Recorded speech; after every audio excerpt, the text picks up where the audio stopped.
अल्लाहु अल्लाहु अल्लाहु अल्लाह। सफ़र में अक्सर जब इंसान जाता है तो बहुत मुश्किलात में होता है, और सफ़र वैसे भी नबी अलैहिस्सलाम के फरमान के मुताबिक क़ित्अतुम मिनल अज़ाब है। चाहे जितनी भी राहत इंसान को सफ़र में मिले, लेकिन तकलीफ़, मुशक्क़त, परेशानी का आना ये फ़ितरी अमल है। अब इंसान बाज़ औक़ात सफ़र में बहुत दूर चला जाता है जहाँ कोई मावन नहीं होता, कोई साथ देने वाला नहीं होता, ताउन करने वाला नहीं होता, और हादसात का शिकार भी हो जाता है। जैसे कि आपने देखा, अक्सर ट्रेनों में सफ़र करते हैं, हादसात का शिकार हो जाते हैं, जहाज़ में सफ़र करते हैं, हादसात का शिकार हो जाते हैं, गाड़ियों में भी इंसान जो है रोड एक्सीडेंट की शक्ल में मुख्तलिफ़ हादसात का शिकार हो जाता है। बाज़ औक़ात जहाज़, ट्रेन या गाड़ी का हादसा पेश नहीं आता, लेकिन डाकू, चोर या किसी शहर मुल्क में गया, वहाँ के लोगों का धोखा, फ्रॉड, इस तरह के मामलात अक्सर हर बंदे को थोड़े बहुते पेश आते हैं।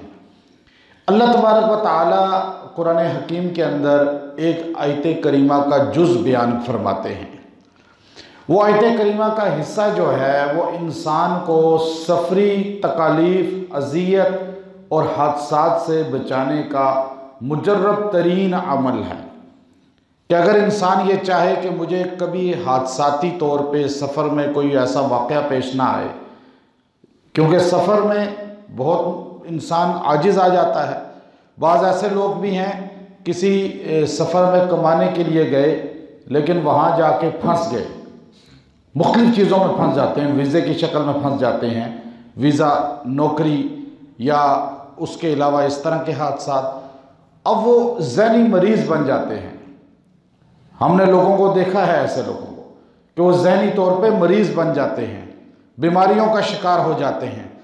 अब इस तकलीफ़, अज़ियत से कैसे छुटकारा हो, इसके लिए ये आयत करीमा का हिस्सा आप अपना मामूल बना लें। वो मुख्तसर है बहुत, देखें कितना मुख्तसर। अल्लाह ने फरमाया कुरान हकीम के अंदर, फ़ल्लाहु खैरुन हाफ़िज़ा व हुवा अरहमुर राहिमीन। ये आयत करीमा का हिस्सा है। अब ये बहुत आसान है, आप अपनी ज़बान पे जारी करें, फ़ल्लाहु खैरुन हाफ़िज़ा व हुवा अरहमुर राहिमीन। आसान है, हिफाजत अल्लाह करता है।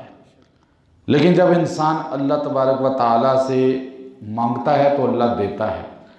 अब ये सफ़र पे जाने से पहले आप अपना मामूल बना लें कि 11 दिन पहले या 7 दिन पहले आप इस आयत करीमा को रोज़ाना 111 बार पढ़ के दुआ करें।